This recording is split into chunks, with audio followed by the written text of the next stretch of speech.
Ice cream खाएगी, bread roll भी तुझे पसंद है, लेकिन पढ़ाई करने का वक्त आए, होमवर्क करने का वक्त आए, बस बुखार आ जाता है। अरे आमी की बोका, रोज सुबह उठ के डेली तेरे लिए नाश्ता पकाऊं, टिफिन रेडी करूं, तुझे रेडी करूं। तुझे समझ में भी आ रहा है मैं क्या बोल रही हूँ, या मैं यूं ही अपना गला खराब कर रही हूँ?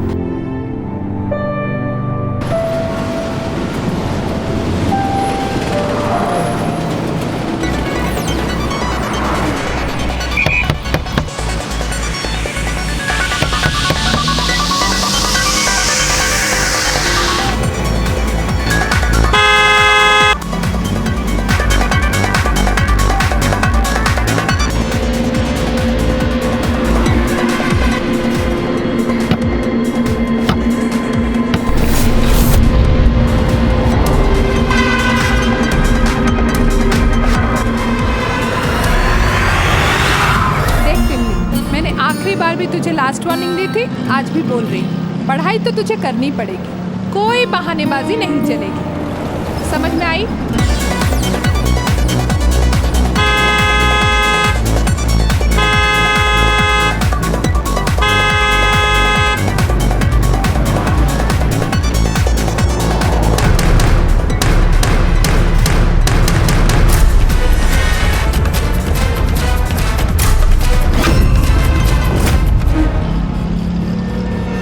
वो क्या है? ए तिमली, नंबर नोट कर। WB 38V2086। हाँ, एक मिनट।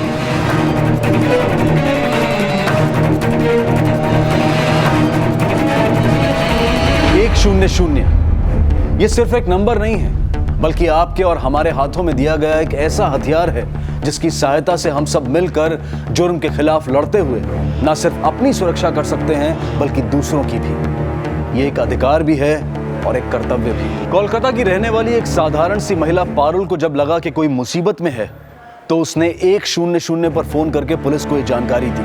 लेकिन समस्या ये थी कि पुलिस को सिर्फ इतना पता था कि एक कार की डिक्की के अंदर फंसी हुई किसी लड़की को उनकी मदद की जरूरत है। लेकिन उन्हें यह नहीं पता था कि 1,41,00,000 की आबादी और 1,480 स्क्वायर किलोमीटर के एरिया में फैले हुए महानगर कोलकाता में वो लड़की कौन थी, कहां से आई थी और वो कौन लोग थे जिन्होंने उसे कार की डिक्की में बंद किया था और क्यों। क्या यह कोई साधारण अपहरण का मामला था या व्यक्तिगत रंजिश का नतीजा था, या फिर लहू से जुर्म की एक ऐसी हैरत अंगेज कहानी लिखी जा रही थी जिसका हर हिस्सा न केवल चौंका देने वाला था बल्कि जानलेवा भी। खबर मिलते ही पुलिस ने फौरन कार्रवाई शुरू कर दी और पारुल के बताए हुए रजिस्ट्रेशन नंबर के सहारे वो बहुत जल्द कार के मालिक के घर जा पहुंची।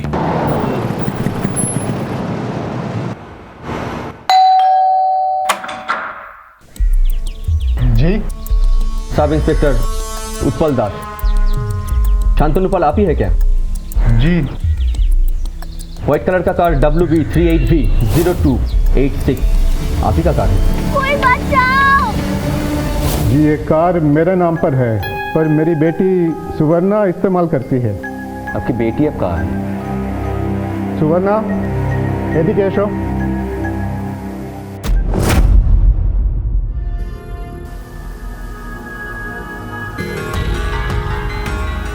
तुम्हारी कार किधर है? वो तो छीन के ले गए। छीन के ले गए? कौन? नहीं मालूम। आज सुबह जब मैं शांति निकेतन से कोलकाता की तरफ आ रही थी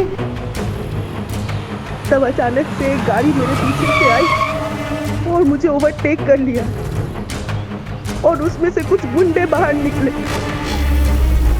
मैंने अपनी गाड़ी रिवर्स ले ली। पकड़ पकड़, चल चल चल चल, जल्दी कर जल्दी कर जल्दी कर, गाड़ी चला गाड़ी चला गाड़ी चला, जल्दी चल, जल्दी कर। नहीं हो रहा है। अब देख। और मैं अंधाधुंध गाड़ी चलाते हुए जंगल में घुस गई। तभी अचानक मेरी गाड़ी का टायर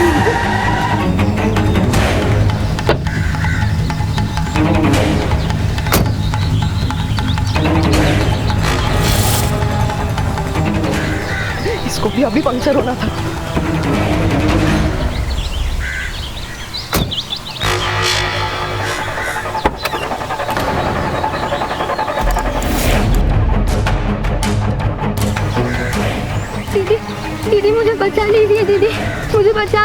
उन लोगों ने मेरे पति को मार दिया है, अब मुझे भी मारना चाहते हैं। पर तुम हो कौन?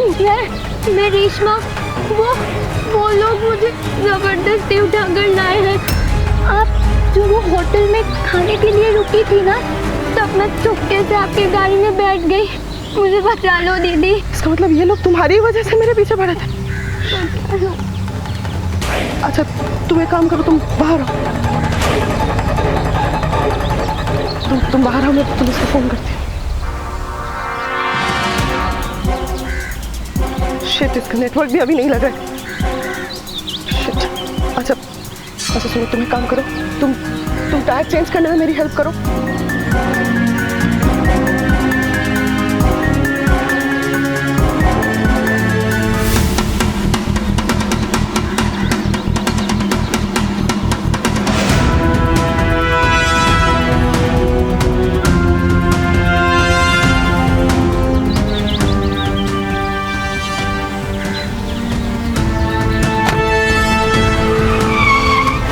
दीदी वो लोग आ गए। दीदी दीदी वो लोग आ गए।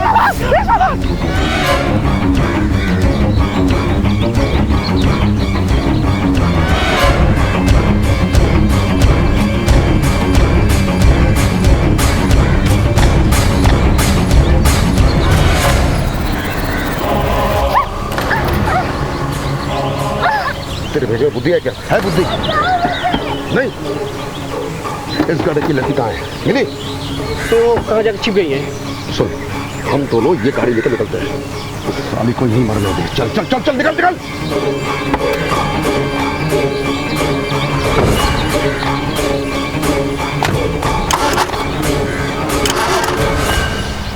स्टार्ट नहीं हो रहा। अरे तुम सब एक के एक नालायक हो। सुन, लगता है ये गाड़ी का बैटरी खराब है। आसपास किसी गैरेज में जाके ये बैटरी चेंज करके जल्दी अपना अड्डे में आ।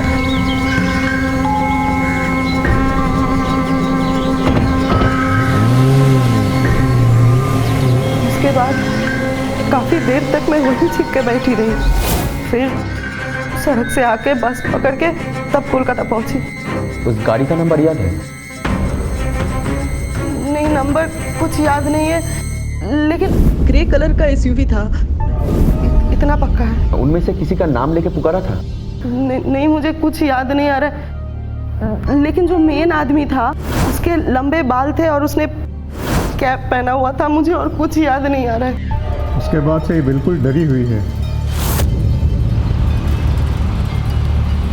Hello ACP Indrajeet here. Grey colour के एसयूवी का नंबर पता नहीं चला, मगर उसका स्टार्टिंग प्रॉब्लम हो रहा था। आसपास के कोई गैरेज में वो बैटरी चेंज करने वाले थे। ओके, ये वारदात कहाँ हुई? बोलपुर के चौहट्टे गांव के पास। ओके, कुछ और डिटेल मिले तो मुझे तुरंत इन्फॉर्म करना।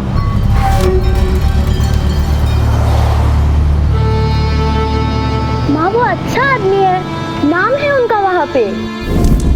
पर तुम इतनी दूर अकेले कैसे रहेगी बेटी? माँ अब बाबा नहीं रहे तो किसी ना किसी को तो टाका पैसा कमाना ही पड़ेगा ना। और फिर मैं अगर वहाँ जाऊंगी तो इन दोनों का पढ़ाई लिखाई और बाकी सब खर्चा भी हो जाएगा। और फिर बाद में आप लोग भी वहाँ आ जाना।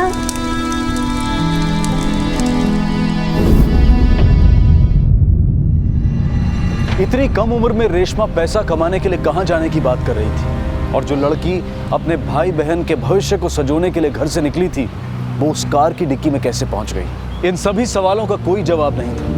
कोलकाता पुलिस के पास सिर्फ एक सुराग था, और वो था कार का रजिस्ट्रेशन नंबर। जैसे जैसे वक्त बीतता जा रहा था, वैसे वैसे ये केस और पेचीदा होता जा रहा था। इस पेंट को गाड़ी से गिरा देती हूँ, कोई ना कोई तो जरूर देखेगा।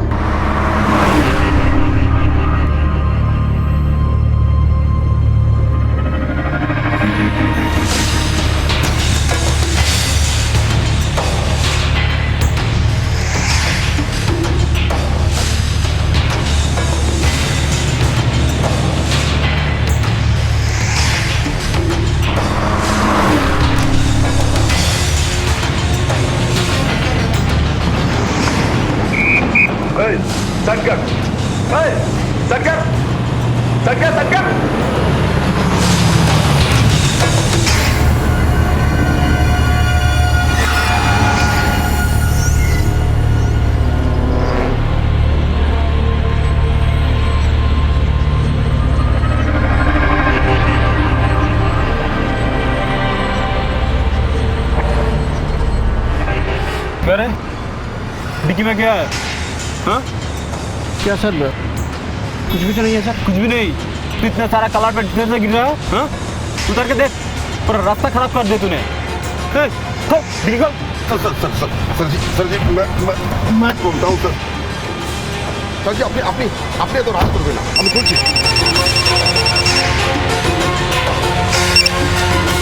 हाँ हेलो। हाँ सर बोलो। हाँ हाँ हाँ हाँ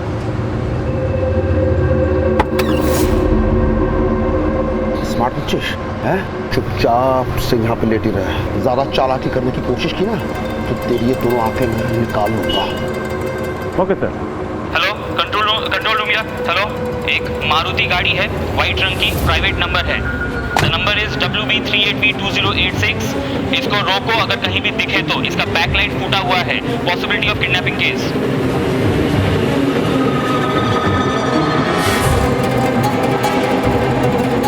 द नंबर इज WB38B2086। चल डिक्की खोल। चल डिक्की खोल। उतर डिक्की खोल। डिक्की खोल। डिक्की खोल। हाँ डिक्की।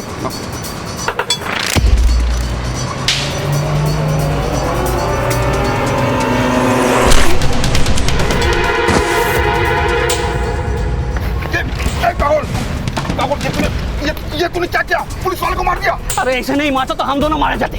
कैसे? अभी इसकी वॉकी में खबर आया था। वो कहाँ गया वॉकी? सारा कलकत्ता का पुलिस ढूंढ रहे हुए। रुक।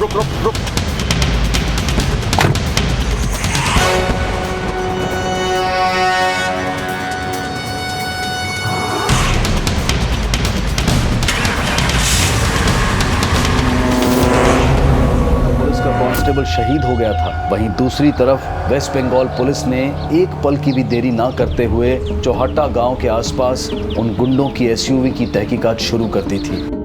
उसका नंबर नोट किया? हाँ सर, उसका नंबर है WB20U0955।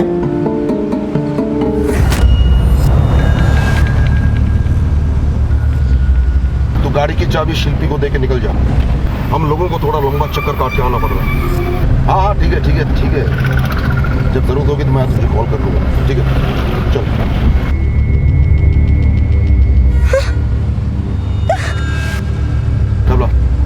हाँ हेलो कंट्रोल रूम यार। ग्रे कलर की एसयूवी का रजिस्ट्रेशन फॉल्स है। ऐसी गाड़ी का आरटीओ में कोई भी रजिस्ट्रेशन नहीं है। हेलो, मेरा नाम मानिक दास है सर।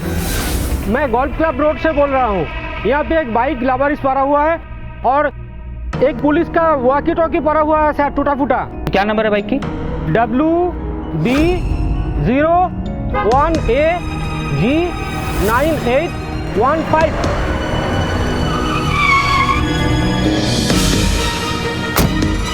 सर मैंने देखा था वो लोग एक सादा कार में था और गाड़ी का पीछे का जो लाइट है ना वो फूटा हुआ था और उसी में से ना ये कलर गिरा था। आई थिंक कांस्टेबल ने इंफॉर्मेशन मिलने के बाद कार को रोका होगा और ये भी हो सकता है कि वो खुद किसी प्रॉब्लम में हो।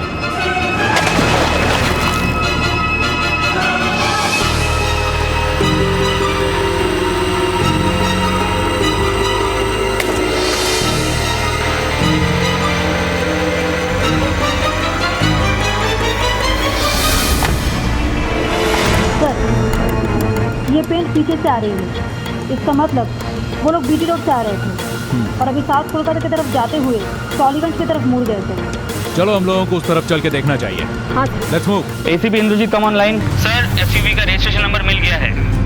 नंबर नोट करो। The number is WB02300955।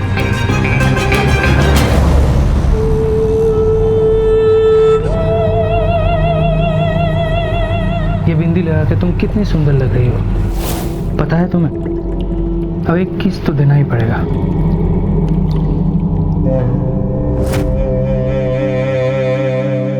अब एक किस मैंने दिया है तो तुम भी एक किस दो। नहीं, लेट हो रहा है, चलो। तो क्या हुआ, तुम नहीं दोगी तो और ज्यादा लेट होगा। कपड़ा पहनने जाओ। जाओ।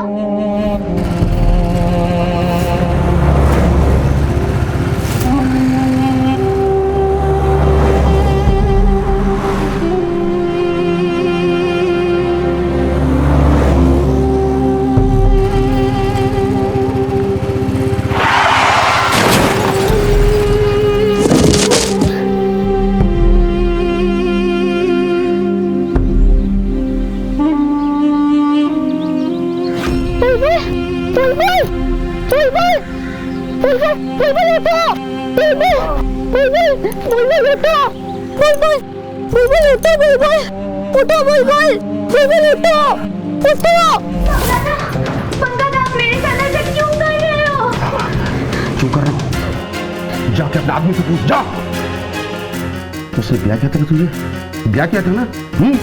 दोबारा भागने की कोशिश की ना?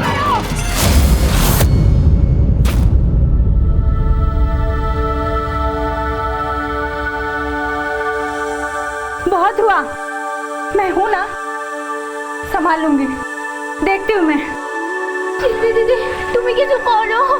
इसको संभाल के रख, छोड़ना नहीं। हम लोग एक जरूरी काम निपटा के आते हैं। छोड़ो नहीं इसको। चल करना, चल। इस गाड़ी को ठिकाना लगाना होगा।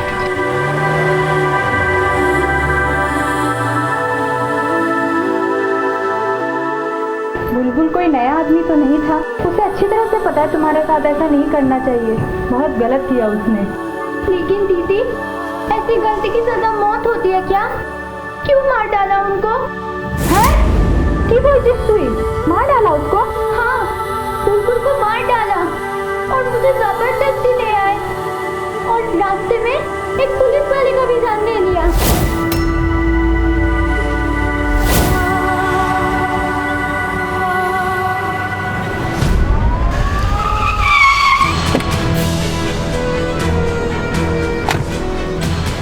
सर, 2 आदमी हमारा दुकान के सामने गाड़ी छोड़ के चला गया सर, इसलिए मैंने थाना में फोन किया सर। सर, पूरा ब्लड ही ब्लड।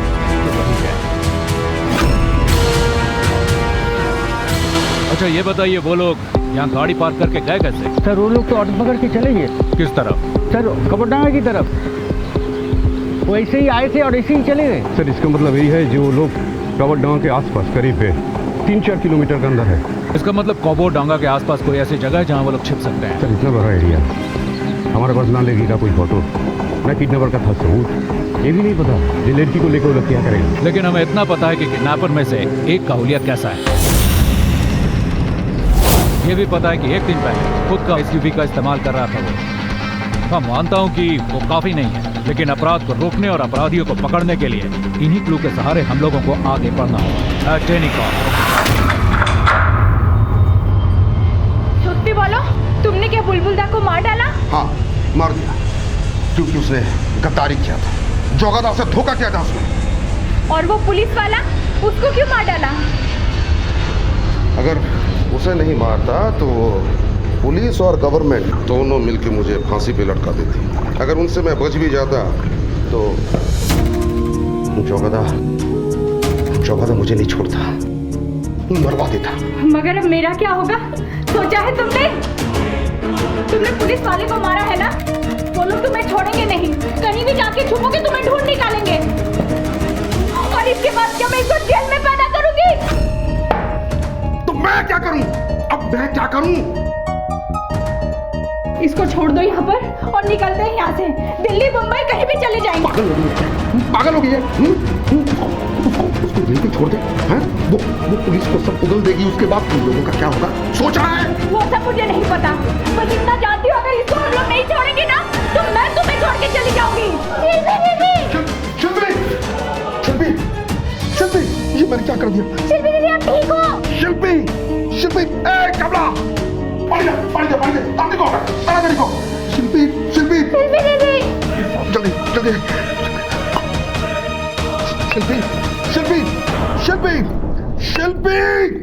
शिल्पी।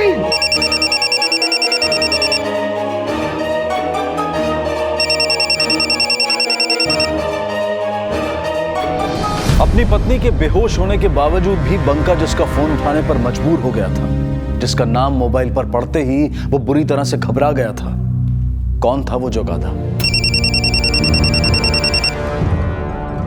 हाँ जोगादा, जोगादा नमस्कार। ठिकाने लगा दिए लड़की को? यहाँ पे गंडगोल हो गया है जोगादा, क्या करूं कुछ समझ में नहीं आ रहा जोगादा।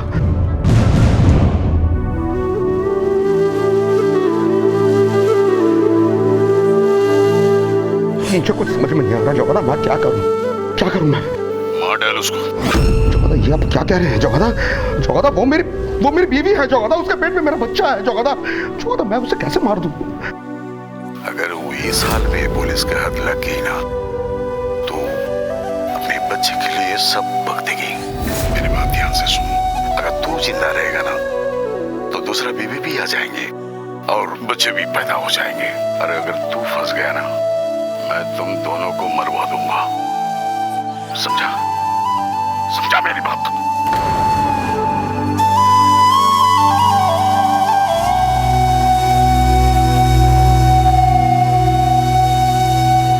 दूसरी तरफ पुलिस उनके ठिकाने तक पहुंचने के लिए हर मुमकिन कोशिश कर रही थी। बिना किसी सुराग के अपराधियों तक पहुंचने के लिए पुलिस ने उस एरिया में पूछताछ शुरू कर दी। उसके पास लंबा सा मतलब बड़ा गाड़ी है और उसके अंदर एक आदमी है जिसका बाल लंबा है, देखा है इसको? और उनके पास एक व्हाइट मारुति भी थी। हाँ साहब, ठाकुरबाड़ी में रहने वाले कुछ लोग एक बड़ा सा गाड़ी में घूमता है। और कुछ पता है इसके बारे में? सर वो लोग अक्सर पान और सिगरेट के लिए यहाँ पर आते हैं, लेकिन ज़्यादा बात नहीं करते। कुछ झुलझल किस्म के लोग मालूम होता है सर। ये ठाकुरबाड़ी है कहाँ? हॉस्पिटल मोड़ से आगे लेफ्ट में घर है, पुल के पास, वही है ठाकुरबाड़ी। ठीक है, लेट्स मूव। ये कोलकाता का मौसम भी बड़ा अजीब है, कभी धूप है तो कभी बारिश है।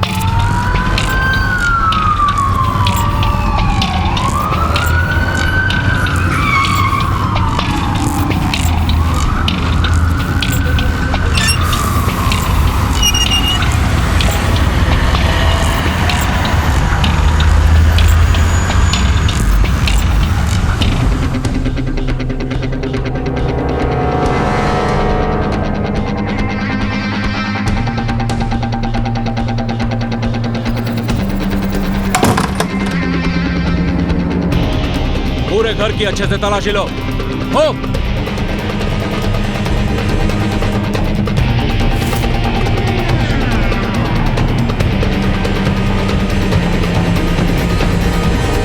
सर, यस, ये पर्स मिला है। सर, ये 24 परगना के दौतोपुकुर से कोलकाता तक का है सर। 4 दिन पहले का है। हाँ सर। मतलब वो लोग उस लड़की को किसी जगह से उठा के लेके आए थे। सर जल्दी आइए। Oh God.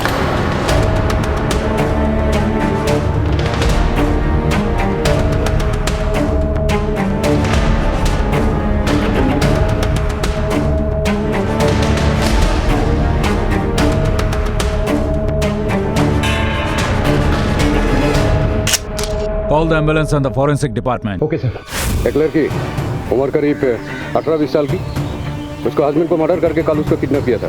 कुछ पता है इसके बारे में? नहीं सर, आजकल मैं तो ऐसे किसी को देखा ही नहीं। ठाकुरबाड़ी किसकी है? सर इसका मालिक लोग तो यूएस है ना, अमेरिका, वहीं पर चला गया सर। सब एक घर कई साल से बंद था, इसलिए गुंडे लोग जबरदस्ती घुस गए। एक ग्रे कलर की एसयूवी देखा है आपने यहाँ पे? हाँ, वही गाड़ी में तो वो लोग आता जाता था। और कौन कौन आता था यहाँ पे? और तो कोई नहीं, हाँ मगर 2-3 महीना में नया लड़की लोग इधर आते थे फिर चले गए थे सर। उस गाड़ी को आखिरी बार कब देखा आपने? करीब 1.5 घंटा पहले वो 2 आदमी आके फिर चला गया। सर वो जो लड़की का मर्डर हुआ ना, कोई लड़की हमेशा इधर ही रहता था सर। साथ में कोई लड़की थी? लड़की नहीं, लड़की तो नहीं देखा। सुवर्णा ने इंस्पेक्टर को बताया था कि रेशमा की उम्र लगभग 16-17 से ज्यादा नहीं थी, और जो लाश पुलिस को ठाकुरबाड़ी में मिली थी वो एक 26 से 27 साल की प्रेग्नेंट औरत की लाश थी। ठाकुरबाड़ी में रेशमा और गुंडों की गैर मौजूदगी इस बात को भी साफ जाहिर कर रही थी कि रेशमा को यहाँ से ले जाया गया है और संभव है कि वो अब भी जिंदा है। पड़ोसियों से पूछताछ से इतना साफ हो गया था कि ठाकुरबाड़ी और प्रोस्टिट्यूशन का गहरा रिश्ता है, लेकिन एसीपी इंद्रजीत के अनुसार वेश्यावृत्ति से जुड़े लोग सरेआम दिन दहाड़े पुलिस कांस्टेबल की हत्या करने का जोखिम नहीं उठा सकते। ऐसे में एसीपी ने तय किया कि लाश की फोटो दत्तपुकुर पुलिस स्टेशन भेजकर पता किया जाए कि वो लड़की कौन है और उसका दत्तपुकुर से क्या रिश्ता है। रविंद्र, ऋषिकेश। Yes sir. ये औरत 4 दिन पहले हमारे दत्तपुकुर एरिया से कोलकाता गई थी, जहां उसका संबंध एक किडनैपिंग केस के साथ जोड़ा गया है। पता करो ये कौन है। ये तो शिल्पी है, बंका की बीवी। बंका? जी। बंका कौन है? नोटोरियस है सर। मर्डर केस में अंदर हुआ था, पेरोल में बाहर होने के बाद से गायब है। चलो उसके घर चलते हैं। सर, अगर शिल्पी नहीं होगी तो घर पर कोई नहीं होगा। यहाँ उसका उठना बैठना किसी के साथ तो होगा ना? उसका दोस्त बुलबुल चौधरी। बुलबुल चौधरी।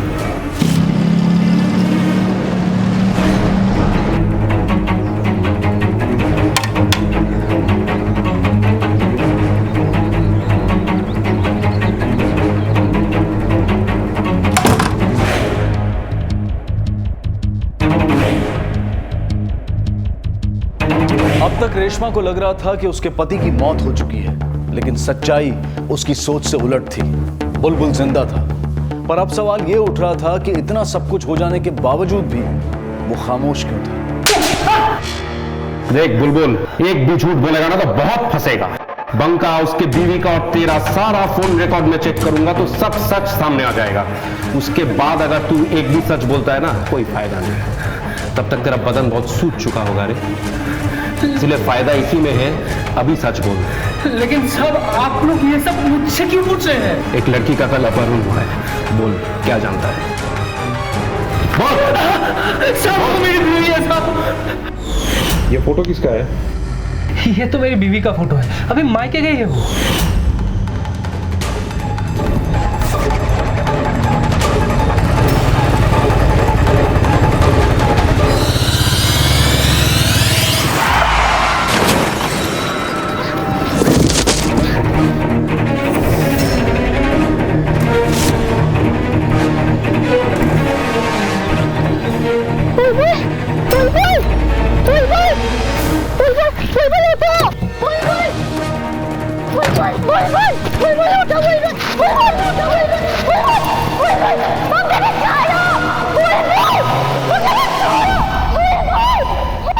बंका दोस्त था ना तेरा, और ऊपर से तू उसके बीवी की मदद भी करता था, फिर उसने तेरे साथ ऐसा क्यों किया?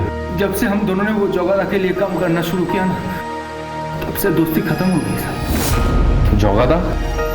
मतलब वो जो उस एरिया का नेता है? अरे साहब, वो तो ऊपर से नेता है साहब, अंदर से साला बांग्लादेश में लड़कियों का बंदोबस्त करता है वो। मैं उन लड़की लोग को लेके बिना वीजा और पासपोर्ट के यहाँ पे आता था, इच्छामती नदी पार करके, और वो जो बंका है ना, वो ही बेच देता था लड़की लोग को। लेकिन सब सच में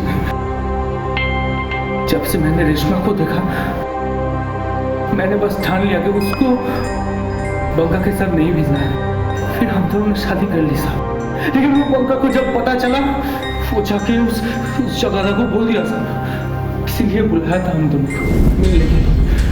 देख बुलबुल, जो चीज बाहर बेचने के लिए है ना, वो चीज अगर तू अपना पास रखना चाहता है तो उसको कीमत देना पड़ेगा। और तूने तो कोहिनूर डायमंड चुराया है। जोगादा, आप मुझे थोड़ा वक्त दे दो जोगादा, मैं उसका पूरा कीमत आपको चुका दूंगा। उसके हिसाब तू मेरे को दे। जोगादा, लेकिन बंका को हिसाब देने का जल्दी था, इसलिए मुझे टाइम नहीं दिया। बंका का कोई नंबर है तेरे पास? क्या साहब, वो तो हर हफ्ता अपना मोबाइल नंबर सब चेंज कर देता है साहब। उसका नंबर मिलना बहुत मुश्किल है साहब, बहुत मुश्किल है। इस केस का सरकारी गवाह बनेगा।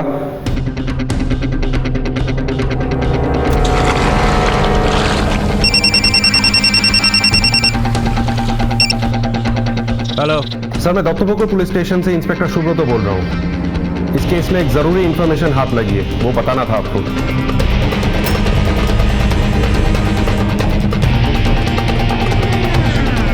सर, मुझे आपकी एक मदद चाहिए। I need a permission. Don't worry, हो जाएगा। Right sir. फिर सर, अब क्या बोल रहे हैं? अब मुझे पता है। सर, ये मैं नहीं बोल रहा हूँ, इसने ब्लेम किया है आपके ऊपर। अरे बकवास, ये सब बकवास है ये सब। अरे कोई एक पागल आदमी मेरे बारे में आपको कुछ बोले, अब मेरे से पूछताछ करने चले आए हो। आपको सीनियर ऑफिसर का नाम बताओ, उसका नाम बताओ, मैं बातचीत कर लूँगा। सर मेरे से बड़े सीनियर ऑफिसर्स की तो लंबी लिस्ट लग जाएगी, किस किस का नंबर दूँ आपको? आप सिर्फ इतना कीजिए, बता दीजिए बंका का कोई नंबर है कि नहीं आपके पास? अरे बाबा उसका नाम तक पता नहीं, मेरे को अब नंबर से पूछ रहे हैं। Thank you very much sir, लगता है आपसे दोबारा मुलाकात करना पड़ेगा।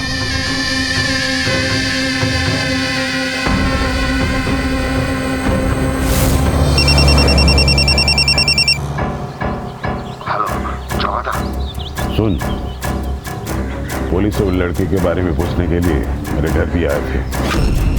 मुझको लगता है वो बुलबुल ने सब बक दिया। दादा अब मैं क्या करूं? उस लड़की को मार डाल, वरना आज नहीं तो कल वो सबूत और गवाह दोनों बन जाए। दादा उस लड़की के चलते मुझे बहुत नुकसान उठाना पड़ा, कम से कम मैं बेचूंगा तो 1 डेढ़ लाख तो कमा ही लूंगा। कमाने के चक्कर में अपना जान मत गवा। वो लड़की को वहीं खत्म करके देश का बॉर्डर क्रॉस कर जा। बॉर्डर क्रॉस करने के बाद बंदोबस्त मैं कर देता हूँ। जोगादा सर, मुझे आपकी एक मदद चाहिए। I need a permission। हो जाएगा। अब तुम गए जोगादा। सर उस लड़की का जान खतरे में है, बंका किसी भी समय उसको मार सकता है। बंका का फोन ट्रेस कराओ इमीडिएटली। ऑलरेडी ट्रेस करना शुरू कर दिया है। गाड़ी सॉल्ट लेक के आसपास कहीं न्यू टाउन की तरफ जा रहा है। मैं आपको गाड़ी का नंबर तुरंत ही भेजता हूँ। Over and out.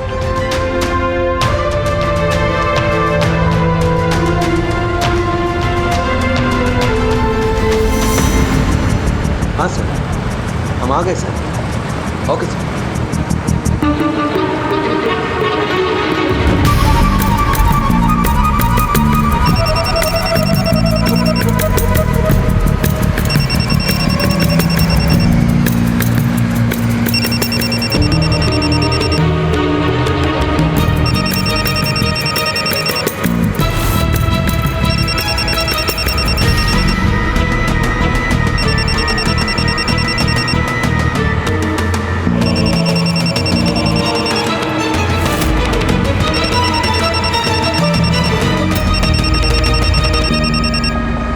ये फोन कहाँ से मिला?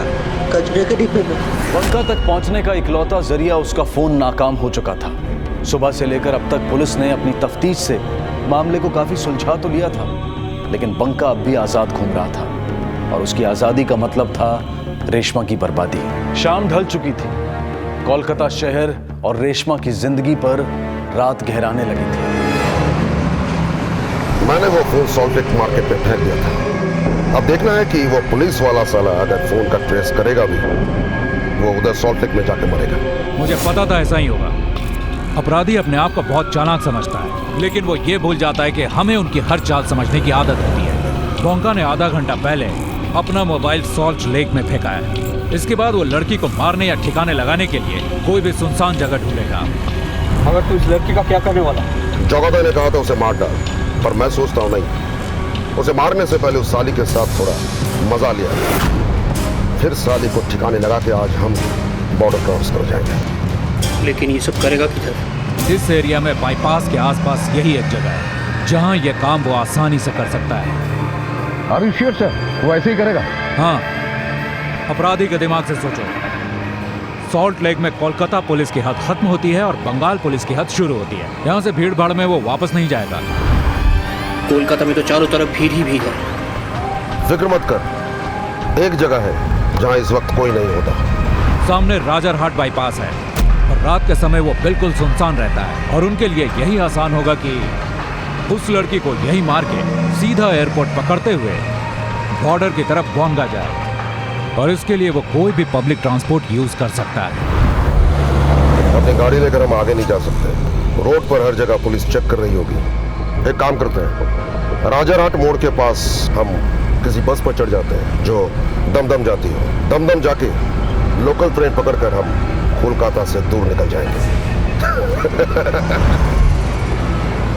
सर फिर तो एक ही जगह जाओ से लेके जा सकते हैं, और वो जगह इस वक्त बिल्कुल सुनसान रहती है सर। कौन सी जगह?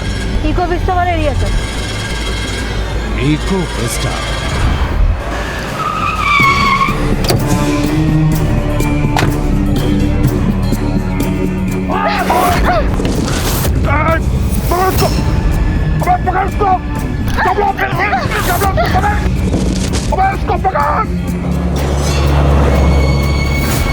इको विस्टा पहुंच रहे हैं, फौरन एक बैकअप टीम भेजो।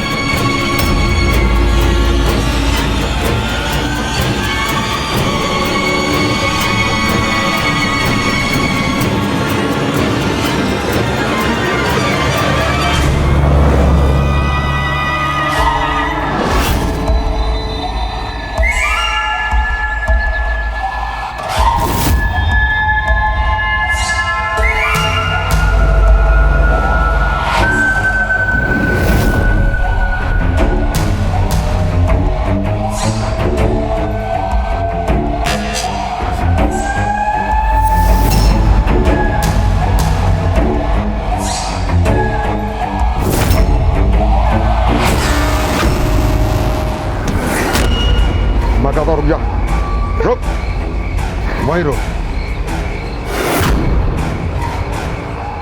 वहीं रुक। हाँ, अपने से कपड़े खोल, वरना मैं अगर खोलूंगा ना तो इस कपड़े के साथ ना तेरी चमड़ी भी खोल दूंगा। नहीं, नहीं खोलेगी? नहीं। तो ठीक है, फिर मैं ही खोलता हूँ।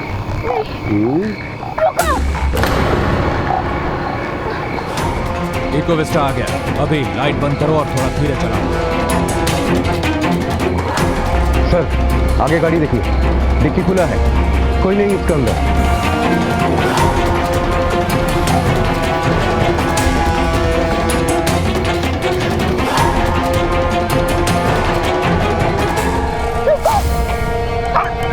ये क्या कर रही है तू? पगला गई है क्या? क्या कर रही है? पगला गई है क्या? पगला गई है? तुझे मरने का मौका ना मर।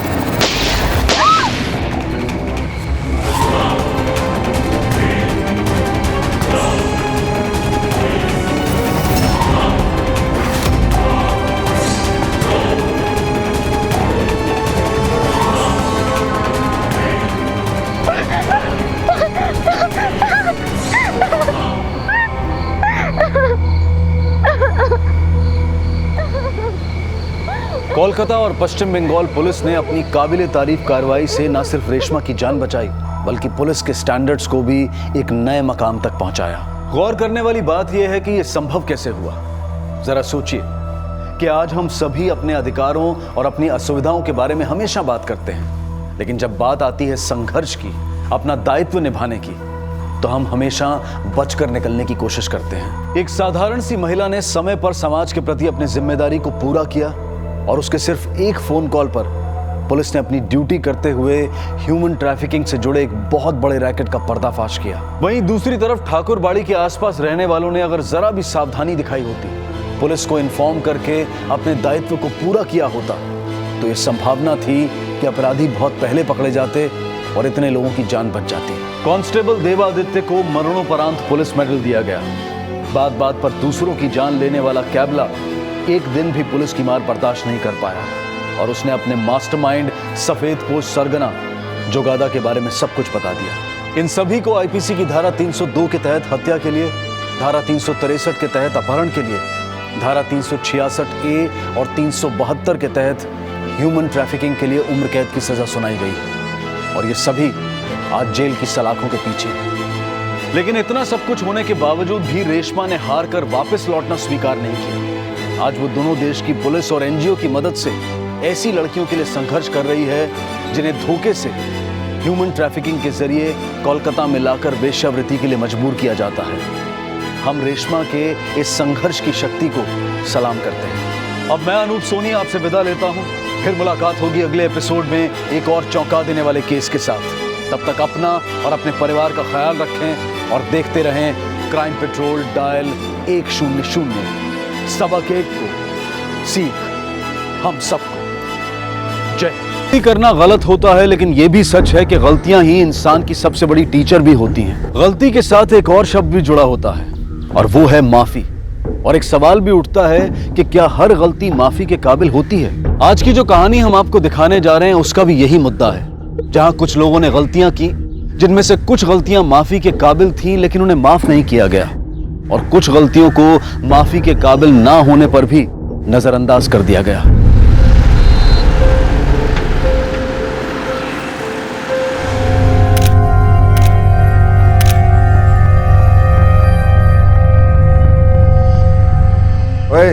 हाथ थोड़ा पीछे रख, बेटी है मेरी, पीछे रख हाथ थोड़ा। चल जल्दी कर। सर जी परेशान मत होइए, आपको जो फोटो अच्छी लगी उनमें से आप रख सकते हैं। चलो जल्दी। ओए, ओए गड्डी कितने गई मेरी? तो लगता है ले गए। हाँ? सब तेरी वजह से हुआ है। अगर देर नहीं करती ना तो मेरे को गाड़ी यहाँ सड़क पे पार्क नहीं करनी पड़ती। तुमको पता है कितना डैमेज करेंगे मेरी कार के साथ? सारा का सारा घर मेरी बर्बादी करने पे तुला हुआ है। और मुंह क्या देख रहे हो? जाओ रिक्शा लेके जाओ, मैं गाड़ी छोड़ के लेकर आता हूँ। जाओ।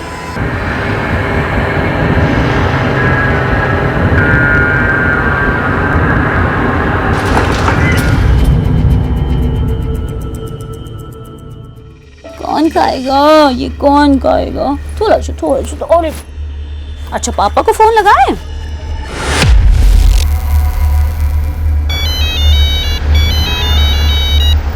हेलो। हाँ कहाँ हो तुम? हाँ बाबा आ रहा हूँ बस 10 मिनट में। और हाँ सुनो, खाना मत खाना। अरे मैं लेकर आ रहा हूँ। अच्छा ठीक है, जल्दी आ जाओ। बस रोक दो। ये लो, थैंक यू। पापा आ रहे हैं। थोड़ा चुका लो गुड़िया। अरे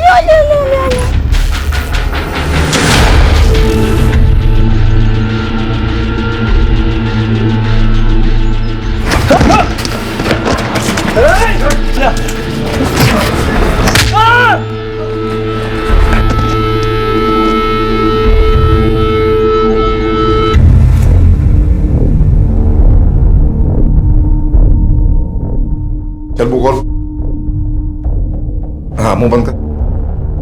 बस अभी 24 घंटे में तो बिल्कुल ठीक हो जाएगा, ठीक है? पक्का ना? स्टैम्प पेपर पे लिख के दूं? अरे मैंने इलाज किया तो ठीक होगा ही। चलो अभी मुझे और भी मरीज देखने हैं, चलो जल्दी। नेक्स्ट। बैठो। रेणुका, रेणुका।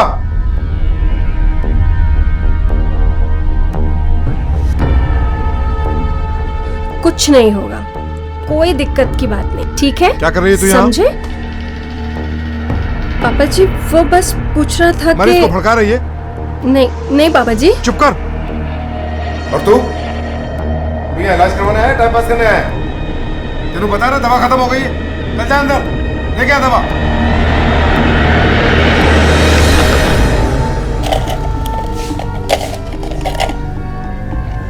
आप प्लीज रोइए मत।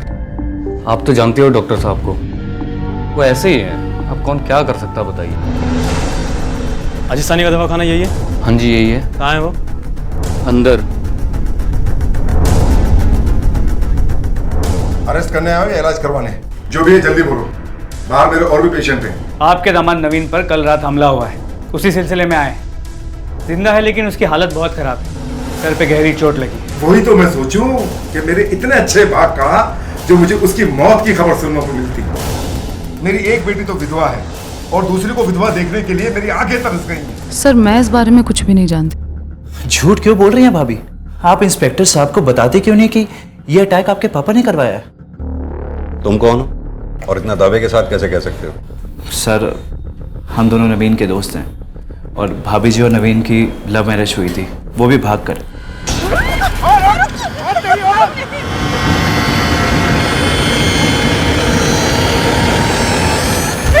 तुम लोग भी ना सही में किडनैपिंग कर रहे हो क्या?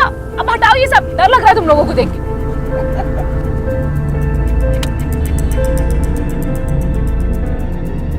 सर दरअसल पापा जी अभी भी नवीन को अपने जमाने की तरह स्वीकार नहीं करते। उसकी कोई खास वजह?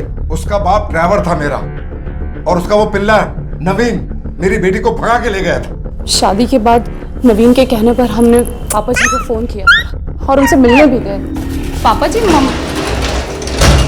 मम्मी जी और दीदी नजर नहीं आ रहे? बाहर गई है, मैंने भेजा है और इन्हें बुलाया है तेरे इस दूल्हे की खातिर करने के लिए। देख क्या रहे हो? शुरू जाओ, तोड़ दो उसकी हड्डी।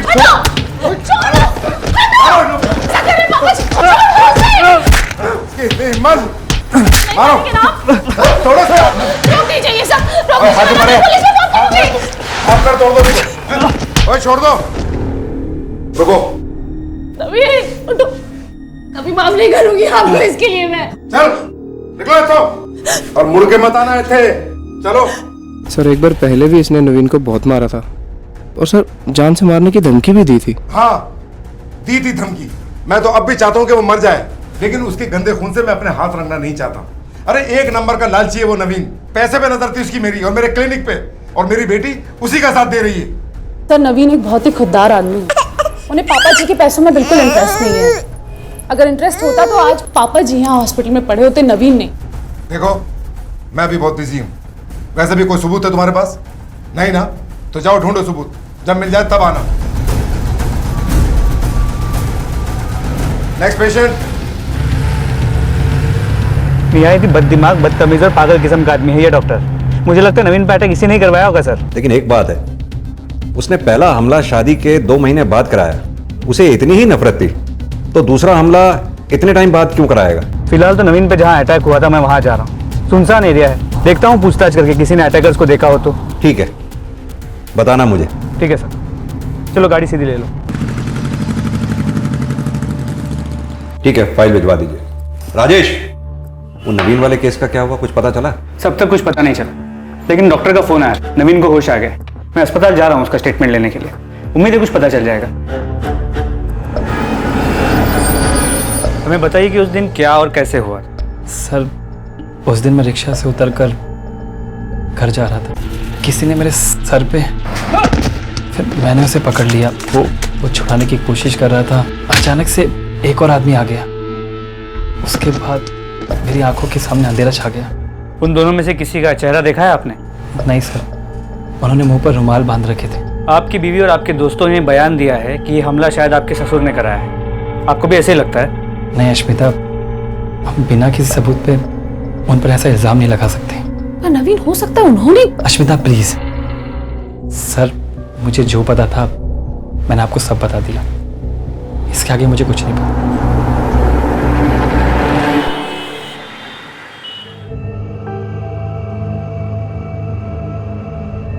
तुम यहाँ इतनी सुबह? छिप कर आई हूँ। नवीन जी के बारे में सुना तो रहा नहीं गया। कैसे हैं अब? जब से इन पे हमला हुआ है मैं बोल रही हूँ चलो और चल के पापा जी के खिलाफ रिपोर्ट लिखवाओ। मुझे पूरी उम्मीद है कि उन्हीं ने किया है, पर इनकी महानता से परेशान आ गई हूँ मैं। बात महानता की नहीं है अश्मिता, मैं तुम लोगों की ये बिना वजह की लड़ाई खत्म कराना चाहता हूँ। और तुम अब गुस्सा छोड़ो, नहीं तो मैं ठीक नहीं होऊंगा। अरे क्या हुआ? हाँ सर दर्द हो रहा है। मैं डॉक्टर को बुलाऊं? नहीं, तुम्हारी दी टेंशन से। बहुत नाटक करती हो तुम।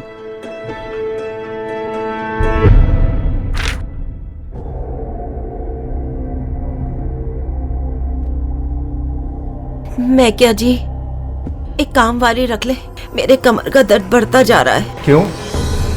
वो पिछली बारी नौकर रखे से याद है की तसी उसने? वो ड्राइवर का बेटा तेरी बेटी को लेकर भाग गया था, और अब एक और नौकर रख लूं, हैं? ताकि कोई नया कांड करवा लूं। और वैसे भी खाली बैठी रहती है, तू करती की है?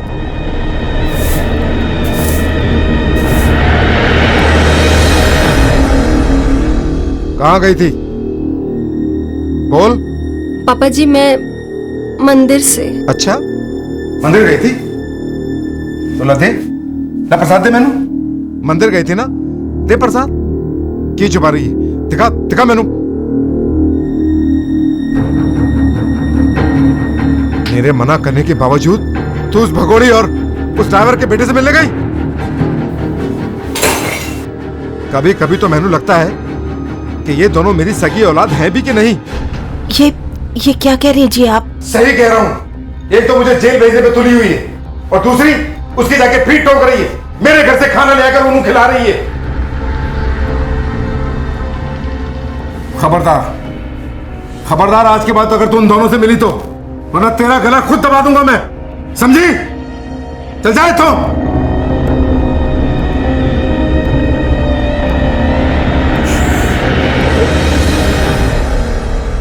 अब गलती नहीं करेगी, अब गुस्सा थूक दीजिए।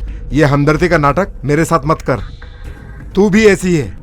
ये दोनों लड़कियां तेरी ही पैदाइश हैं। चल जा, अभी मेरा नहाने का पानी भर।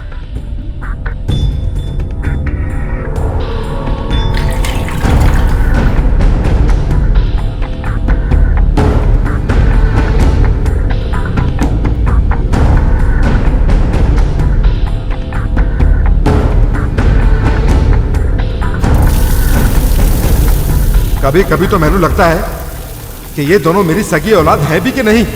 तू भी ऐसी है, ये दोनों लड़कियां तेरी ही पैदाइश है।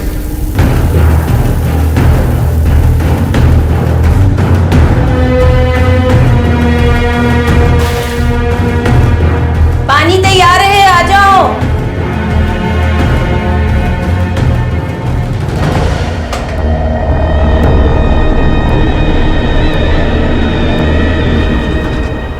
हाँ, इसका टेस्ट अजीब सा क्यों है?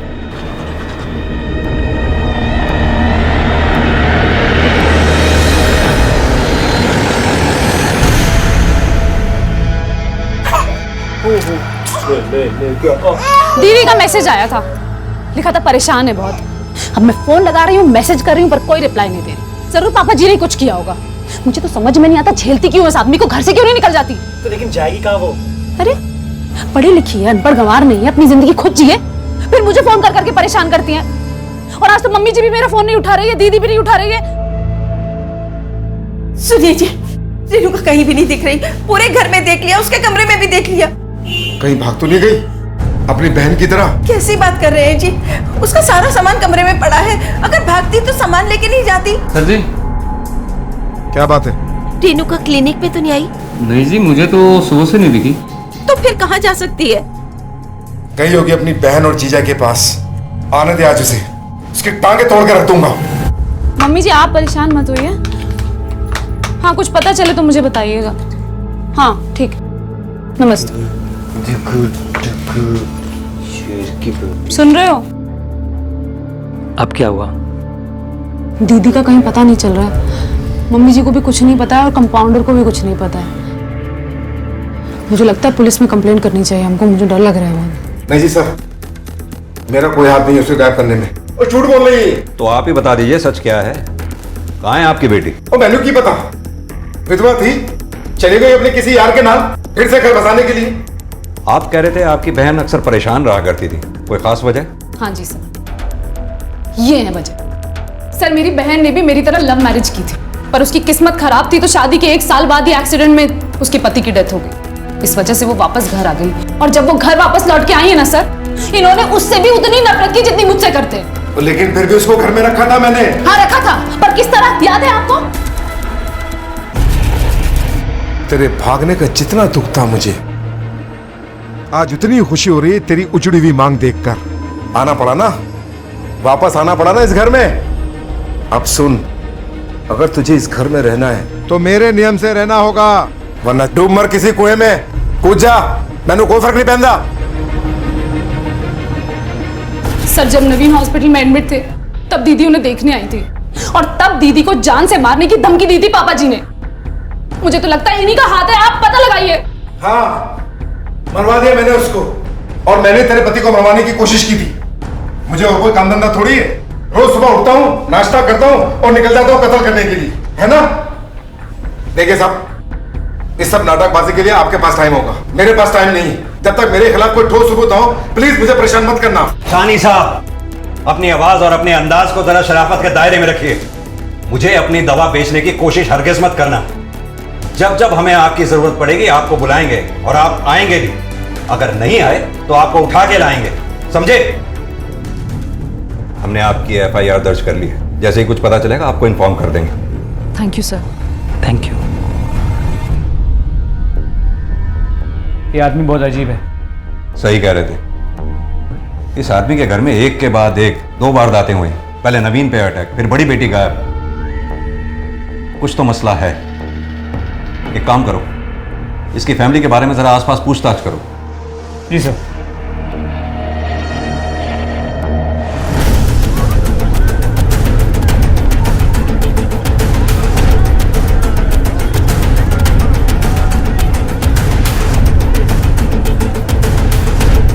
परेशान तो बहुत रहा करते थे वो।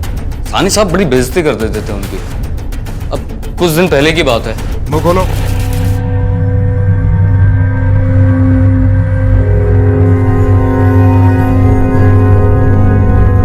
अब कौन से राजकुमार के सपनों में खोई है मरजानी? एक बार विधवा होकर तेरे अरमान ठंडे नहीं हुए? नहीं पापा जी, वो जिस तरह गपक कर रोटियां तोड़ती है ना, उसी तरह काम भी किया कर, वरना जा सकती है, दरवाजा खुला है, और जाके मर सकती है कहीं भी। सॉरी पापा जी। लेकिन ये तो आम बात थी साहनी साहब के लिए, हमेशा ऐसे ही पेश आया करते थे उनके साथ। इसके अलावा और कोई खास बात जो रेणुका से जुड़ी हो? नहीं साहब, ऐसा तो कुछ नहीं था।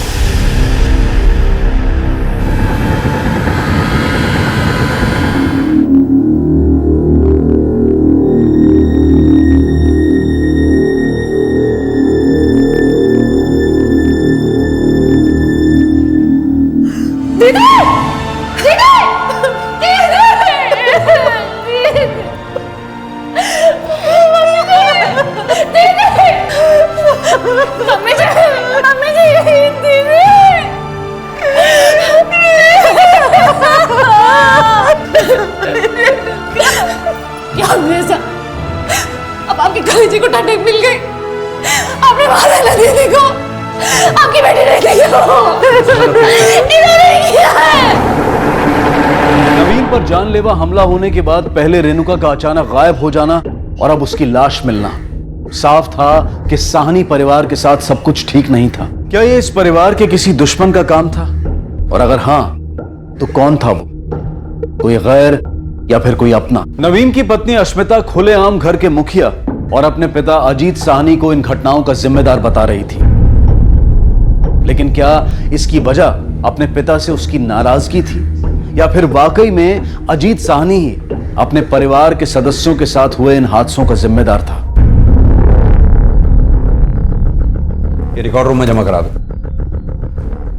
सर, रेणुका की पोस्टमार्टम रिपोर्ट, बॉडी में सेडेटिव के ट्रेसेस मिले हैं। हादसे से पहले उसने दवा ली थी। लेकिन हमारे पास तो कोई ऐसी इंफॉर्मेशन नहीं है कि वो सेडेटिव्स लेती थी। सर, इतना तो हम जानते हैं कि वो अपने पिता से परेशान थी। फ्रस्ट्रेशन में उसने जान देने के बारे में सोची हो। हिम्मत ना जुटा पाई तो दवा लेके गाड़ी के सामने कूद गई। उसके पास से कोई सुसाइड नोट मिला? सर, ये रेणुका का फोन है जो हमें इसके रूम से मिला है। सर, इस फोन से एक नंबर पे काफी कॉल्स किए गए हैं। किसका नंबर है? सर, इसका नंबर है ये। बुलाओ उसे। Okay sir. जी हाँ सर, मैं रेणुका से बातें किया करता था और हम लोग कई बार बाहर भी मिले थे। वो अकेली थी और पापा जी के रवैये के चलते काफी परेशान रहा करती थी। उन्हें संभालने के लिए मैं... तुम्हारी वाइफ को मालूम है तुम्हारी ये सो कॉल्ड संभालने वाली मुलाकातों के बारे में? जी नहीं सर, वो अपनी फैमिली को लेकर पहले से काफी परेशान रहा करती है, तो इसलिए मैंने उसे कुछ भी नहीं बताया। हो सकता है रेणुका और तुम्हारे बीच में अफेयर रहा हो। उसने इस बेनाम रिश्ते को नाम देने की बात की हो और तुमने मना कर दिया हो। इसके चलते उसने सुसाइड कर लिया हो। सर, ऐसा कुछ भी नहीं था। हमारे बीच में ऐसा कोई भी रिश्ता नहीं था। मैं अपनी बच्ची की कसम खाकर कहता हूँ, आप मेरा यकीन कीजिए। अगर मुझे तुम्हारी कहानी पर यकीन करने की कोई वजह दिखाई दी तो ठीक, वरना मैं तुम्हें फिर बुलाऊंगा। अभी तुम जा सकते हो। जी सर।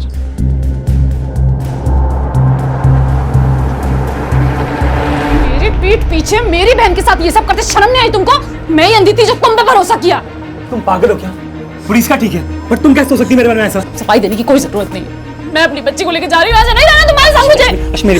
मेरी बात सुनो प्लीज। मैं अपनी बच्ची कसम खाकर कहता हूँ, ऐसा कुछ भी नहीं। मैं सिर्फ तुम्हें प्यार करता हूँ और किसी को भी नहीं। बस मेरा यकीन करो प्लीज।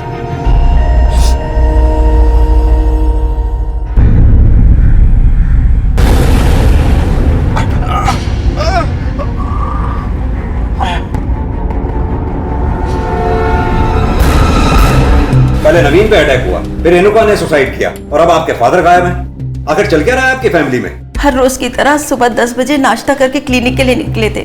फिर कंपाउंडर का 11 बजे फोन आया कि हेलो। मैं परेशान हो गई क्योंकि वो क्लिनिक के लिए ही कह के निकले थे। मुझे लगा शायद किसी काम से गए होंगे, लेकिन जब शाम तक कोई खबर नहीं आई तो मैंने अश्मिता को फोन किया। हेलो अश्मिता। ठीक है, अभी तो आप लोग जाइए। जैसे ही हमें कोई खबर मिलेगी आपको इन्फॉर्म कर देंगे।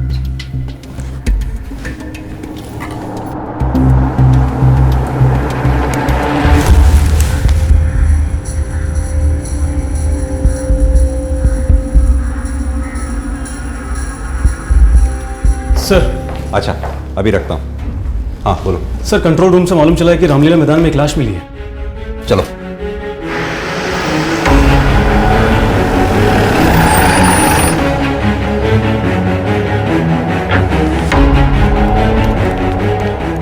सर, मैंने ही आपको फोन किया था, ये लाश मिली।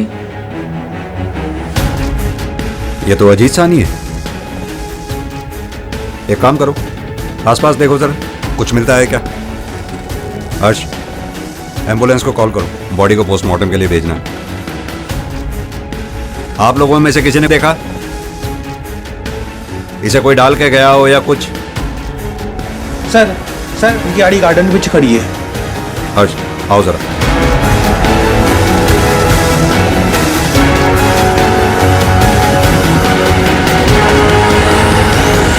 क्या मर गए?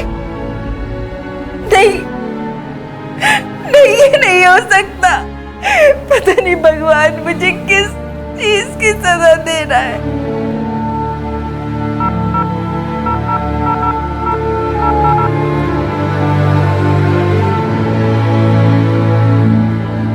हेलो मिसेस शर्मा, आपके यहाँ वो काम वाली बाई आती है ना, उसे जरा प्लीज भेज दो।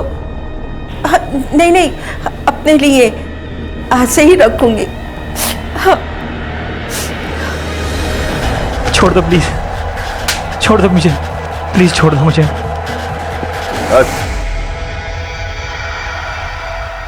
तकलीफ तो बहुत हो रही होगी ना तुझे? हाँ? पैसे कब देगा? सत्तार भाई, मैं कोई भी बहाने नहीं बना रहा, मुझे थोड़े दिन और दे दीजिए। मैंने आपको कहा था ना कि मेरा एक बहुत बड़ा काम होने वाला है, वो हो गया है। मैं आपके सारे पैसे लौटा दूंगा, वो भी ब्याज के साथ। मेरा प्लीज यकीन कीजिए। पैसे घर पहुंचा दे, वरना तुझे, समझा? रोए। सर, पोस्टमार्टम रिपोर्ट के मुताबिक अजीत की मौत हार्ट अटैक से हुई थी। शक की कोई गुंजाइश नहीं। केस को आगे इन्वेस्टिगेट करने के लिए हमारे पास कोई लीड नहीं। हर्ष, अजीत के केस में कुछ गड़बड़ जरूर है। अजीत मेडिसिन की फील्ड से था, भले ही उसके पास डॉक्टर की डिग्री नहीं थी, लेकिन उसके पास नॉलेज थी। फिर वो हार्ट अटैक के साइंस को कैसे मिस कर सकता था? उसके पास मोबाइल फोन था, एटलीस्ट मदद मांगने के लिए वो किसी को फोन करके कोशिश तो कर ही सकता था। इसके अलावा वो घर से क्लिनिक के लिए निकला, बिना किसी को बताए घर से इतनी दूर रामलीला मैदान कैसे पहुंच गया? एक के बाद एक घर में दो मौतें होना, ऐसा कुछ तो है जो इस फैमिली में नॉर्मल नहीं है। सर, अजीत की जेब से माता के मंदिर की पार्किंग स्लिप मिली थी, हो सकता है वहां से कुछ पता चले। कौन सा मंदिर? झंडे वाला। ठीक है, आओ चलें।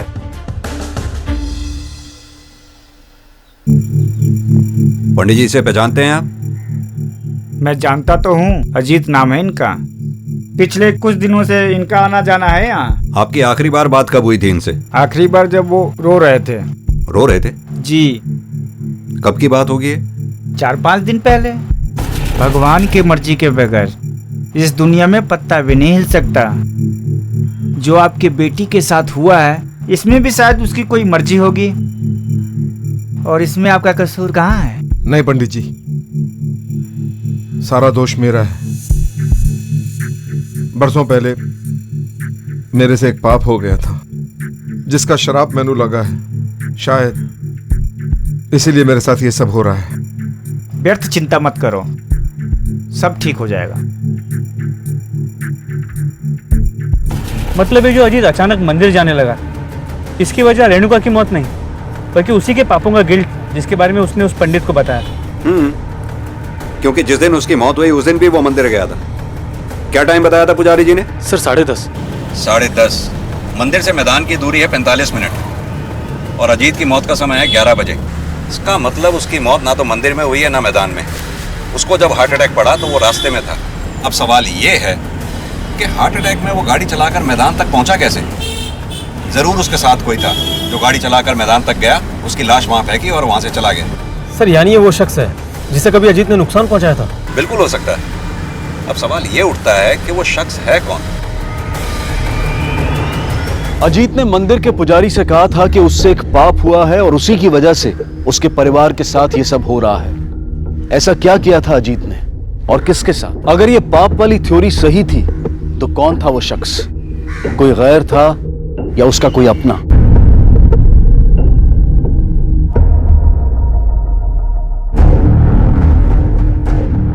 अच्छे से साफ कर रही है ना? हाँ। एक भी निशान नहीं छूटना चाहिए, चमकना चाहिए। बिल्कुल चमकेगा। और सुन, ये जाले जो दिख रहे हैं ना, इनको भी साफ कर दियो। कर दूंगी, कर दूंगी।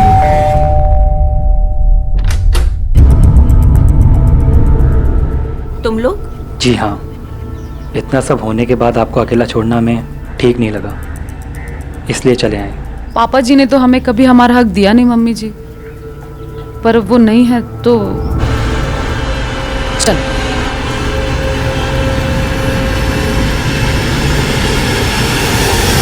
नहीं सर, सानी साहब बड़े कड़वे आदमी थे, किसी से ढंग से बात तक नहीं करते थे, लेकिन ऐसी कोई दुश्मनी नहीं थी उनकी किसी से। कोई और बात? क्लिनिक में कभी कुछ ऐसा हुआ हो जो रोजमर्रा से अलग हो? नहीं सर, मेरी जानकारी में ऐसा कुछ नहीं। ठीक है, वो मुझे पेशेंट्स की लिस्ट दे दो।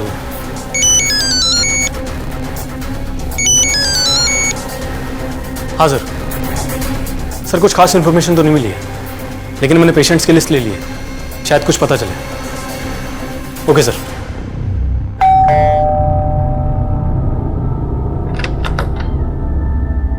मैडम ये सरला जी का कुरियर है।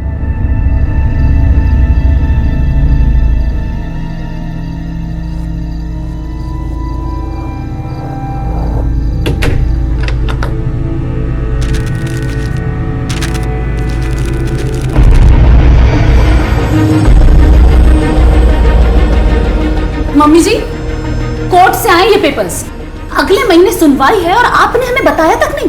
पापा की पूरी प्रॉपर्टी पे आप अकेले दावा करेंगी? तेरी हिम्मत कैसे हुई मेरी चिट्ठी पढ़ने की? अच्छा हुआ जो पढ़ लिया, कम से कम पता तो चला कि क्या चल रहा है। मुझे और नवीन को कोर्ट में घसीटेंगी आप? तो जिंदगी भर तेरे बाप की ज्यादतियों को सहती रही मैं। तेरा क्या, तो शादी करके चली गई। आज जब मुझे मौका मिला है अपनी जिंदगी जीने का, तो आज आ गए हिस्सा मांगने के लिए। मैं ऐसा होने नहीं दूंगी। तुझे जायदाद में से एक फूटी कौड़ी भी नहीं मिलेगी। झेला तो मैंने भी है मम्मी जी, और आपसे कहीं ज्यादा झेला है। अच्छा, क्या झेला है तूने? हाँ, क्या भुगता है तूने, बता। छोड़िए, आप नहीं समझेंगे, पर एक बात समझ लीजिएगा, अपना हक मैं लेकर रहूंगी। अस्मिता,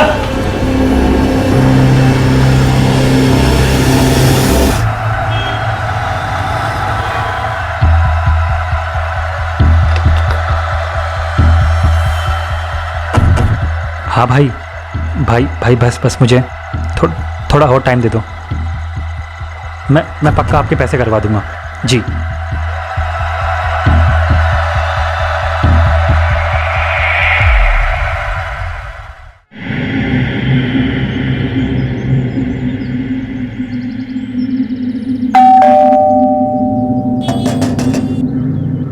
मैडम जी, दरवाजा खोलो। दरवाजा खुला है।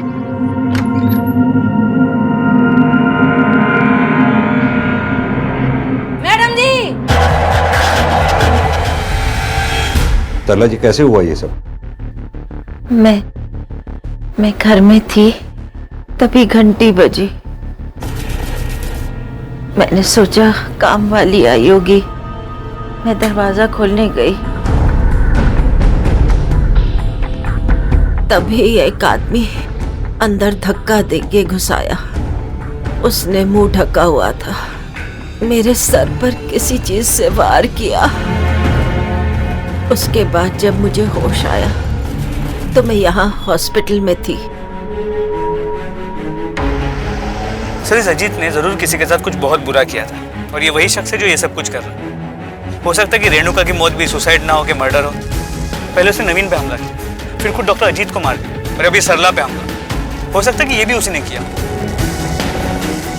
भाई प्लीज छोड़ दो भाई प्लीज, भाई प्लीज छोड़ दो भाई नहीं भाई प्लीज। पैसे देगा या नहीं देगा? भाई मुझे बस कल तक का टाइम दे दो, मैं कल आपके सारे पैसे चुका दूंगा। कल रोज नए बहाने, कल दूंगा, परसों दूंगा। सत्तार भाई का पैसा है, हजम नहीं होगा, आराम से, समझ गया? कर देगा पैसे? भाई कल तक चुका दूंगा पूरा पैसा। कल मतलब कल, आखिरी बार बोल रहा हूं, समझ गया?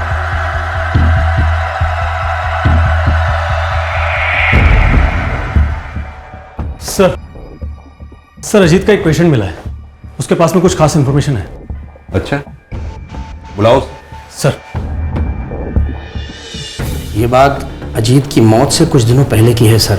मैं अपने दोस्त के कहने पर उनके यहाँ दमे की दवाई लेने के लिए गया था। दवाई तो मिल गई थी सर, लेकिन दवा के पेट में जाते ही मेरी हालत बिगड़ने लगी। अरे क्या हुआ? हाँ, क्या हुआ? विजय, विजय, क्या हुआ? देख, संभाल, आराम से, आराम से। कुछ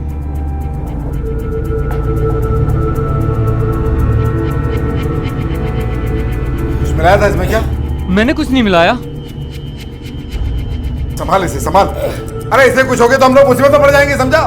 वो और उनका कंपाउंडर दोनों मुझे उठाकर अपने एक जानने वाले डॉक्टर के पास ले गए और डॉक्टर ने जांच के बाद बताया कि दवाई प्रॉपरली बनाई नहीं गई थी। कंपोजिशन में कुछ तो गड़बड़ था सर।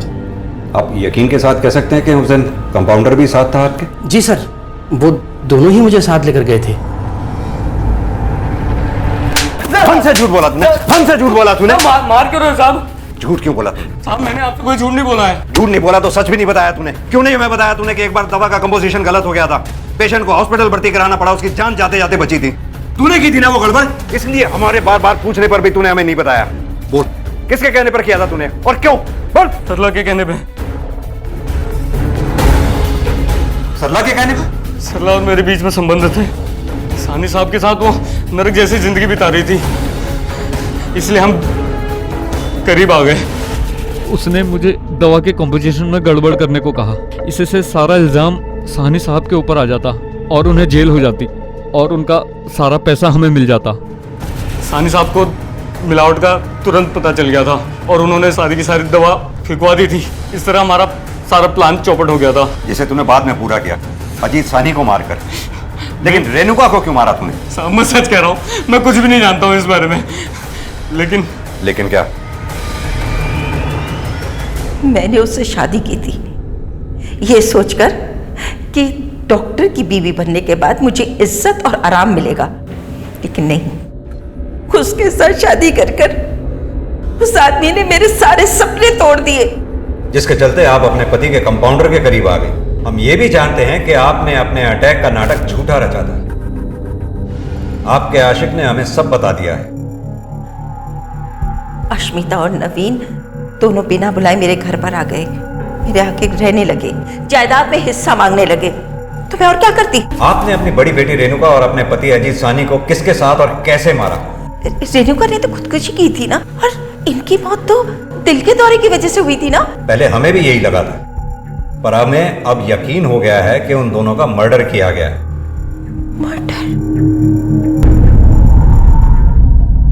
ये सरला की इंटेरोगेशन से कुछ हाथ नहीं लगा? कॉल रिकॉर्ड से भी कुछ नहीं मिला। सर, मैंने रेणुका और सानी साहब का खून किया है। मुझे मेरा जुर्म कबूल है, गिरफ्तार कर लीजिए मुझे।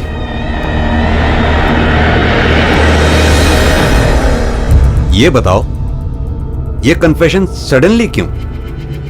मैंने मार्केट से कई लोगों से पैसा उठाया था ब्याज पे, और मैं उसे चुका नहीं पा रहा था। कर्जदारों ने जीना मुश्किल कर रखा था मेरा। उन्हीं में से किसी एक पार्टी ने मुझ पर हमला कराया था उस दिन। ये बात मैंने आपसे और मेरी पूरी फैमिली से छुपाई, क्योंकि मैं नहीं चाहता था कि अश्मिता के पापा को एक और मौका मिले उसे टोकने का। सानी साहब के पास बहुत पैसे थे, अगर उन्हें कुछ हो जाता तो अश्मिता को जायदाद में हिस्सा मिलता और उससे मेरी सारी प्रॉब्लम खत्म हो जाती। मैंने उन्हें जबरदस्ती गाड़ी में बिठाया, लेकिन उन्हें रास्ते में ही हार्ट अटैक आ गया। लेकिन तुमने रेणुका को क्यों मारा? सर, वो बहुत सीरियस हो गई थी मेरे और अपने रिश्ते को लेकर, और मेरे पीछे पड़ गई थी कि मैं अश्मिता को छोड़कर उससे शादी कर लूं। मुझे ब्लैकमेल कर रही थी कि अगर मैंने उसकी बात नहीं मानी तो वो अश्मिता को सब कुछ बता देगी। तो मैंने उसे मैसेज करके मिलने बुला लिया रिठाला के पास। नवीन, अश्मिता कहाँ है? रेणुका, वो अश्मिता। अच्छा, जिस दवाई से तुमने रेणुका को बेहोश किया था उसका क्या नाम था? सर, वो दवाई, उसका मुझे नाम याद नहीं है। अच्छा, ये बताओ तुमने अजीत को कहां मारा था और कितने बजे? पार्क की तरफ, लगभग एक बजे। ले जाओ। चल। हर्ष, ये नवीन झूठ बोल रहा है। इसने ये कत्ल नहीं किया, क्योंकि इसे ये भी नहीं पता कि रेणुका को बेहोश करने के लिए क्या यूज किया गया था। और रही बात अजीत के कत्ल की, तो उसकी मौत ना तो मंदिर में हुई थी ना पार्क में। उसकी मौत का टाइम भी 11 बजे के आसपास का था। तो फिर ये सब किया किसने? मैं जानता हूँ किसने किया। मैंने ही मारा है अजीत साहनी और रेणुका को, पर आपको ये कभी पता नहीं चलता अगर नवीन ये सब नहीं करता।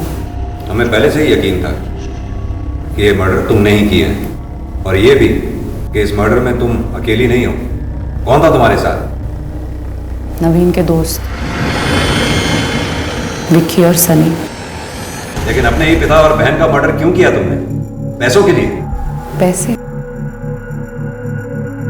दुनिया के सारे पैसे भी मिला लो ना सर, तो वो घाव नहीं भर पाएंगे जो मेरे पापा जी और मेरी बहन ने मुझे दिया। कैसा घाव? क्या किया था उन्होंने तुम्हारे साथ? तब मैं सिर्फ 11 साल की थी। मुझे डांस का बहुत शौक था। पापा जी मना करते थे, लेकिन फिर भी मैं रोक नहीं पाती थी खुद को। डांस करने का? दीदी थी वहां, वो भी डरी हुई थी, लेकिन फिर भी बड़ी थी वो मुझसे, मुझे बचा सकती थी, लेकिन उन्होंने ऐसा किया नहीं। इस बात को तो कई साल बीत गए, फिर बदला इतने साल बाद? क्योंकि मैंने जिंदगी भर अपने आप को रोक के रखा था। अपने पापा जी की करने की सजा नहीं देना चाहती थी उन्हें, पर एक दिन ऐसा कुछ हुआ कि मेरे सब्र के सारे बांध टूट गए। ऐसा क्या हुआ था? हमें पैसे की बहुत जरूरत रहती थी सर। नवीन के पास कोई पक्का काम नहीं था, टेम्परेरी जॉब थी। उसी बीच हमारी बेटी भी हो गई। नवीन के ऊपर बहुत कर्जा बढ़ गया, लेनदारों ने हमारा जीना मुश्किल कर दिया। इन हालातों में अपने पापा जी के आगे हाथ फैलाने पड़े। बहुत ज्यादा जरूरत है, मेरी छोटी सी बच्ची है पापा जी। मम्मी जी, आपको भी मेरी हालत देख के तरस नहीं आ रहा? कुछ तो बोलिए। दीदी, तुझे तो बड़ी अकड़ थी ना अपने पति पर और अपने लिए हुए फैसले पर। उनकी होया आना पड़ा ना मेरे पास भीख मांगने के लिए, तो वक्त की रोटी भी नहीं खिला पाया तेरा वो नवीन। उस दिन मेरे सब्र के सारे बांध टूट गए। पापा जी से तो मैं बचपन से ही नफरत करती थी। उस दिन मम्मी जी और दीदी से भी नफरत हो गई। दूसरी बार धोखा दिया था उन्होंने मुझे, इसलिए मैंने भी फैसला कर लिया कि अब मैं सबको मार डालूंगी, किसी को नहीं छोड़ूंगी। और मैंने मार दिया। बड़ी शांति मिली उन्हें अपनी आंखों के सामने तड़प तड़प कर मरता हुआ देखने में। अगर ऐसा था तो तुमने अपनी माँ को क्यों नहीं मारा? वो भी तो रेणुका की तरह खामोश थी। सही मौका देखकर अगली बारी उन्हीं की थी, उन्हें भी मार डालती हूँ। लेकिन नवीन ने अजीत ने अपनी ही मासूम बच्ची की इज्जत को तार तार करके गलती नहीं की, बल्कि गुनाह किया। और इस गुनाह को ना तो माफ किया जाना चाहिए था और ना ही नजरअंदाज। लेकिन सच्चाई जानते हुए भी ना तो सरला ने अपनी बेटी को इंसाफ दिलाने की कोई कोशिश की, और ना ही अश्मिता की बड़ी बहन रेणुका ने इसके खिलाफ कोई आवाज उठाई। और उनके इसी रवैये ने अश्मिता की मासूमियत को छीनकर उसके अंदर एक लावा भर दिया, जो जीवन भर उसके अंदर उबलता रहा और आखिर में उसे और उसके पूरे परिवार को ले डूबा। अब मैं अनूप सोनी आपसे विदा लेता हूं। फिर मुलाकात होगी अगले एपिसोड में एक और चौंका देने वाले केस के साथ। तब तक अपना और अपने परिवार का ख्याल रखें और देखते रहें क्राइम पेट्रोल डायल 100। सबक एक को सीख हम सबको। जय हिंद। इस तरह के और भी एपिसोड देखने के लिए हमारे चैनल को सब्सक्राइब करें और बेल आइकन दबाना ना भूलें।